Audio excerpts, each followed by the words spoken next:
Hi, this is Kurt Keeney. I'm speaking to you from the Metametrics office in Durham, North Carolina. In this not so flashy video, I'm going to show you how to operate our concept tagging system. But here's a brief introduction so you know what this is all about. To begin, we really want to thank you for helping us out with this project. It's much appreciated. It's a great help. Most of you know Metametrics as the designers of Module Creator, Learning Oasis, the Lexile framework for reading, or the Quantile framework for mathematics. So here at Metametrics, we've spent over 20 years researching ways to help students learn and ways to measure student improvement. And one of the ways that we do this is to measure the written text complexity of a given article or passage by using these complex algorithms that help us measure the semantic and syntactic data in that text. So that sounds really boring, but essentially what it means is that we're measuring things like the average sentence length, punctuation, how often each word in that article appears in the entire lexicon of the English language, and a whole host of other measures that combined allow us to measure how difficult a given text is. So in this way, we can pair your students with articles that specifically match their individual ability levels. Very cool. Now, if you've ever searched for digital articles in Module Creator, you're already familiar with this function, where you can search within a particular Lexile range and find articles that are going to match the grade level of your kids. In this case, I've found about 8,580 articles targeted for the ability level of 6th to 8th grade students. Likewise, if you've ever used Learning Oasis, our reading and writing development tool designed for students, you'll also recognize our Lexile text complexity measures. Okay, so here's why we need you. We're also interested in measuring the content density of a given piece of writing. How many times do key content vocabulary words appear? How densely do they appear? And in what kind of patterns, for example? So far, we've pulled key vocabulary words from the glossaries of elementary, middle, and high school textbooks, but we need real human beings, and specifically experienced teachers like you, to help us group these words by classroom subject area. It's pretty easy. To log into our concept tagging system, go to www.modulecreator.com/tagging. If you already have a Module Creator username and password, you can use that information to sign in. Otherwise, if you don't have a Module Creator username and password, you'll need to get in touch with me directly and I'll set you up with an account. It's important that you only select the grade range and disciplines that you've signed up to tag. This is essentially going to act as a filter and will filter just the content terms that are intended for you. So once you've selected your subject, say high school, United States history, and United States government, click Save. Then we ask you to fill out a professional profile. So don't worry, none of this is going to be linked to you personally. It's totally anonymous, but essentially we want to collect this data so that down the road we have data to indicate that this tagging was done by experienced professionals who really know their subjects. So we ask you to select the number of years you've been teaching, your certification areas. Perhaps I'm certified for ELA and social studies at high school. And please fill out each of these boxes. You could type in your courses taught in the most recent school year, maybe AP US History, the type of school, your education, undergraduate major and minor,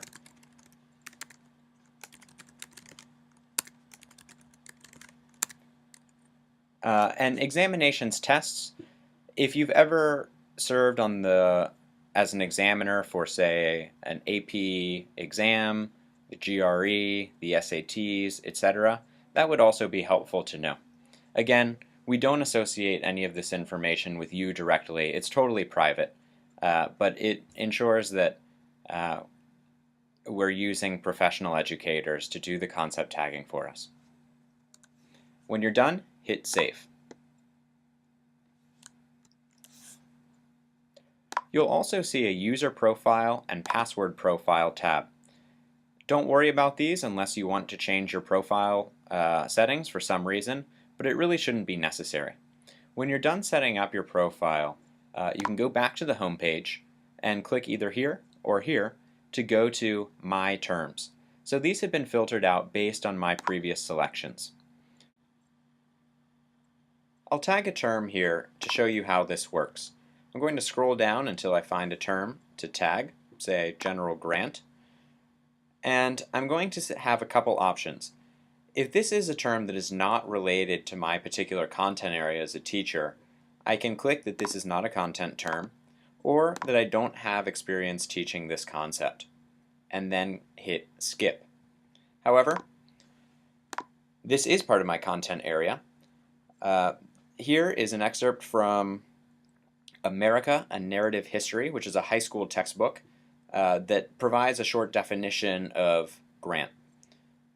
In this case, what I'm going to do is tag it based on its semantic characteristics. So I'm asked to tag this as a person, place, object, idea, etc. In this case, it's a person, a proper noun, yes, and not an abbreviation. And I'll save that semantic information. Then I'll be brought to the categories tagging. So I can expand all of these major subject areas, but since this is not a science or English term, I'll click on Social Studies, and I'll have a range of options from which I can choose. Now, again, I can always close some of these boxes if that makes life easier. So this is not a geography term or a civics term, etc. But in this case, it will be a United States history term. So in this case, Civil War and Reconstruction would be most appropriate. I'll scan through and see if there are any other areas where Grant's name might apply. And in this case, I think that's about it.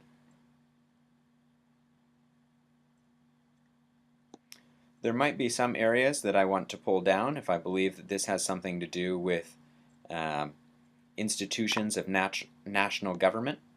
And I could search to see if there's something important here. In this case, I'm just going to go to the top and hit Save. Finally, this is going to bring me to the Custom Tags section. If I like, I can type in a custom tag and add it. So let's see if it's already here. The Battle of New Orleans. And I'll add it. And then I'm going to be asked to either thumbs up or thumbs down these terms to see if it's actually relevant to this concept. So in this case, Union Army, General, Robert E. Lee might be used often when talking about General Grant. Certainly the Civil War, his policy of aggressive attrition. Perhaps I think scandal is too vague and could be applied to too many terms, so I'll say thumbs down. Perhaps fiscal problems as well, or greenback, or paper money. If in this case Grant is not referring to the bill, but in more of historical context. And when I'm done, I'll hit Save. And it's going to bring me now to the next term, in this case, public bill. You'll see that these terms are totally out of order, which is exactly why we need you. We need teachers to sort these based on the semantic, categorical, and even custom linkages of this content. And that's about it for the tagging. At any point, of course, you can click on My Terms, and you'll be able to see how many terms you've already tagged and how many you have remaining based on your selection in your profile of your specific content areas as a teacher.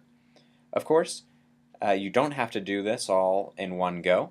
At any point, you can log out, say grab a sandwich, and then come back to resume whenever you're ready to continue tagging. We're hoping to have this finished as soon as possible.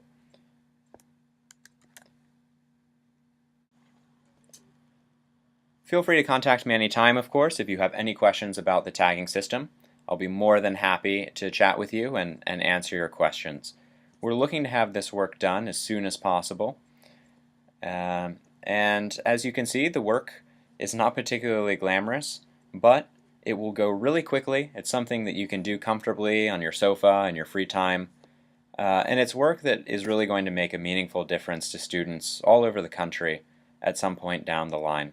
So we really appreciate your efforts to help and to participate in this exciting project. So thanks a lot, and I look forward to speaking with you soon. Bye.